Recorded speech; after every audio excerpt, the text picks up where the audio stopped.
Lord of the Rings Online's housing system is expanding in a way that I was not expecting. So, Lord of the Rings Online is introducing a new neighbor system. Basically, how the neighbor system works is it's going to work very similar to something like Stardew Valley's neighbor system. And what I mean by that is there are going to be NPCs within Lord of the Rings Online that are going to give you relationships, and through those relationships, you can build through questing and different things like that to move these relationships forward or backwards, similar to how in Stardew Valley, a big way that you can get specific rewards and certain things that really just helps to build the overarching story of Stardew Valley is through building your individual relationships with the different people within Pelican Town. That's always been like a really big key factor, even introducing some romances with some of the NPCs.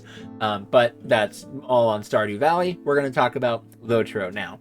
So there are going to be now new neighbors. These are going to be NPCs that are going to be in the housing areas of Lotro, and they're going to give you these moments and quests to allow you to strengthen your bond with these NPCs and be able to move from stranger to trusted friends. It's kind of like a cool new take on a rep system in an MMO, but rather than it being something that's a rep with a massive individual group, you build a rep and a relationship with the neighbors within your housing system.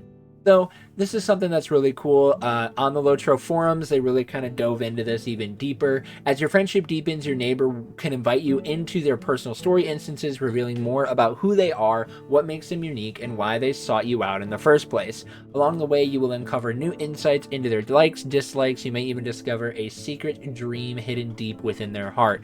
So Lotro is really wanting to take the housing system and really push it up to the next level, which is something I've always gonna be a fan of, because I've never been somebody who's been interested in the housing systems in MMOs. I've never been somebody who really wants to do anything with it, mostly because it just kind of becomes a glorified storage hub and you don't really do a lot with it. And that was always difficult for me as somebody who was like, I just kind of want to keep moving forward. I don't want to have my house that I have to think about with expenses and things like that. I just want to be able to travel and do quests and things like that. And now with this actually gives a reason for me to be a lot more interested in the housing system, and maybe even have a character that I'm going to dedicate purely to this system to build around this. So diving in a little bit more into the neighbor system, when a neighbor first arrive at your home, they're going to start out as a stranger. You're going to have to build a friendship, and it's going to take a long time to build that friendship. It's going to take quests and things like that.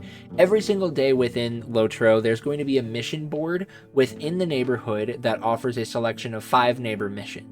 These missions function similarly to the mission system that we already have, but they're going to have a crucial difference. Rather than finishing a mission and just immediately getting the XP, you have to go and complete the mission and then give the story to your neighbors. And each neighbor will react to the story differently, similar to how in Stardew Valley, some might really, really like a gift, some might absolutely hate a gift that you give them.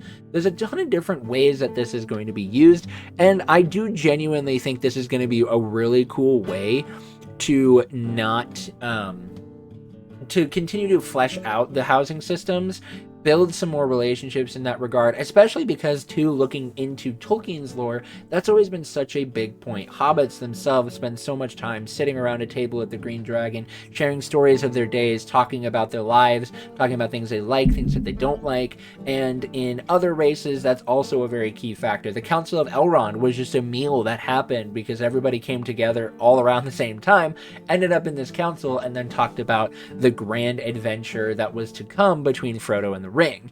There's so many cool and unique ways to be able to build on this system that I really do genuinely think that this is something that a lot of people are going to really like. One of the things that I also really love is the Lotro forums has all of the information on this, or not the forums, but it's on the website, and I'll link the article down below. This is something too where as you're building your friendship, you discover their personality, you discover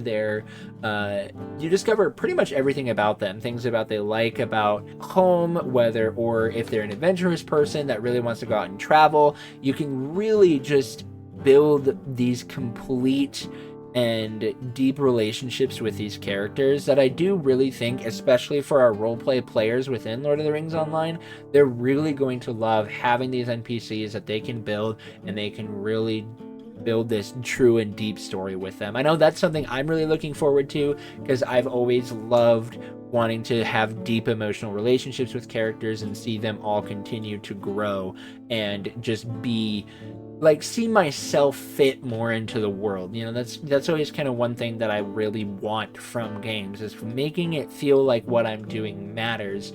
And I think this is a way to continue to build on that. I think they've had good framework within the Epic storyline and things like that, but using this as a way to do it on a more intimate character to character level is going to be really, really cool.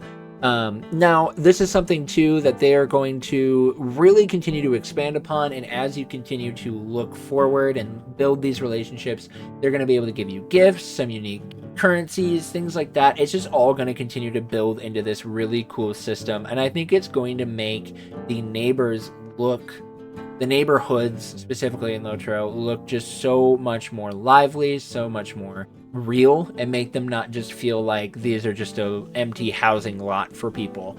And again, it's going to have a lot of fun ideas for players, and I'm excited to dive into it when it does launch. It will launch with the Wolves of Mordor expansion, and it's something that if you want to get first look on, you'll want to pre-order the expansion. I don't know if you need to pre-order the complete edition or not. I'll try and give more information on that as that comes out.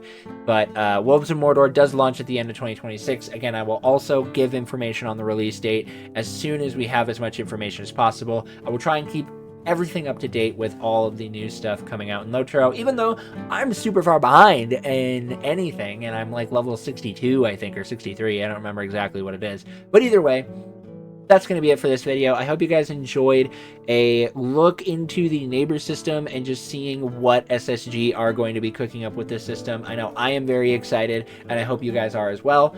As always, I do want to give a huge shout out to all my Ko-Fi supporters. You guys are the ones that help to make this channel possible. If you would like to support this channel financially, the best way to do so is through Ko-Fi. There's a link down in the description below. You can support there. And with that, that will be the end of this one. You are loved, you are valued, you are fearfully and wonderfully made, and we will see you right back here in the next one. Have a wonderful day, everybody.